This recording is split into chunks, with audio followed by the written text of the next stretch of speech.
স্টুডেন্টরা কেন মরবে? এটা কেমন কথা? আমরা এটা মেনে নিতে পারি না। আজকে আমরা মেনে নিতে পারছি না দেখে আজকে আমরা এখানে দাঁড়িয়েছি। এবং একটা কথা বলতে চাই যে আপনারা যারাই আমাকে শুনছেন না কেন এই মুহূর্তে, স্টুডেন্টদেরকে বুঝিয়ে বলুন, মেরে না।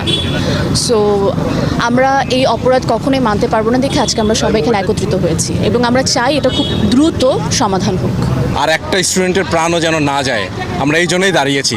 আপনারা প্লিজ একটু সবাইকে নিয়েই করেন, আমাদের সংহতি প্রতিটা স্টুডেন্টের পিছনে, তাদের দাবির পিছনে। এবং আমরা যতক্ষণ সরকার সেই দাবি এবং দাবি না মানছেন এবং তাদের প্রতি যেই নৃশংস কাণ্ড ঘটেছে সেইটার বিচার না হচ্ছে, আমরা সেই বিচারের জন্য এখানে দাঁড়িয়েছি, সেই দাবির জন্য এখানে দাঁড়িয়েছি। সো আপনারা ছড়িয়ে দিবেন যে আমরা যে ছাত্রদের পাশেই আছি, আমরা যারা সংস্কৃতিবান লোকজন আছি আর কি। এটা আপনারা সবাই জানেন, আসলে সবারই আসা উচিত। আমরা আসলে অধিকারের কথাই বলছি, ন্যায্যতার কথা বলছি এবং ন্যায্যতার পাশে দাঁড়াচ্ছি। এই ন্যায্যতা আসলে আমাদের সবার।